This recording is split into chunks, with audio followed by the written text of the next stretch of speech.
അപ്പോൾ നമ്മുടെ D B board fixing കഴിഞ്ഞിട്ടുണ്ട്. ഇവിടെ നമ്മൾ മാർക്ക് ചെയ്ത അതേ കനം തന്നെയാണ് നമുക്ക് പുറത്തേക്ക് നിർത്തിയിട്ടുള്ളത്.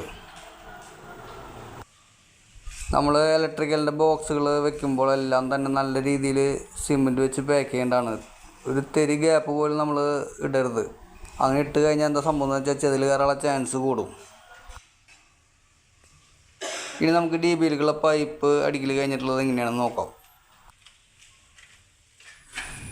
നമ്മൾ സാധാരണ വയറിങ് ചെയ്യുമ്പോൾ പൈപ്പ് ബെൻഡ് അടിച്ചിട്ടാണ് വയറിങ് ചെയ്യുന്നത്. പൈപ്പ് ബെൻഡ് അടിച്ച് ചെയ്യുന്നതുകൊണ്ടുള്ള ഗുണമെന്ന് പറഞ്ഞാൽ ഈസി ആയിട്ട് നമുക്കിതിൽ വയർ വലിക്കാനായിട്ട് സാധിക്കും. അതുപോലെ തന്നെ നമുക്ക് ഈ വയറിങ്ങിൽ എത്ര കാലം കഴിഞ്ഞാലും രണ്ടാമത് എക്സ്ട്രാ വയർ ഇടണമെന്ന് തോന്നിക്കഴിഞ്ഞാൽ അങ്ങനെയും വയർ വലിക്കാനായിട്ട് സാധിക്കും. അത് പൈപ്പിൽ സ്ഥലം ഉണ്ടെങ്കിൽ മാത്രം. നമ്മളൊരിക്കലും പൈപ്പിൽ വയർ ടൈറ്റാക്കി വലിക്കാറില്ല. നമ്മൾ സാധാരണ പ്ലാസ്റ്ററിങ് കഴിഞ്ഞിട്ടാണ് ഡി ബി ബോർഡും മീറ്റർ ബോർഡും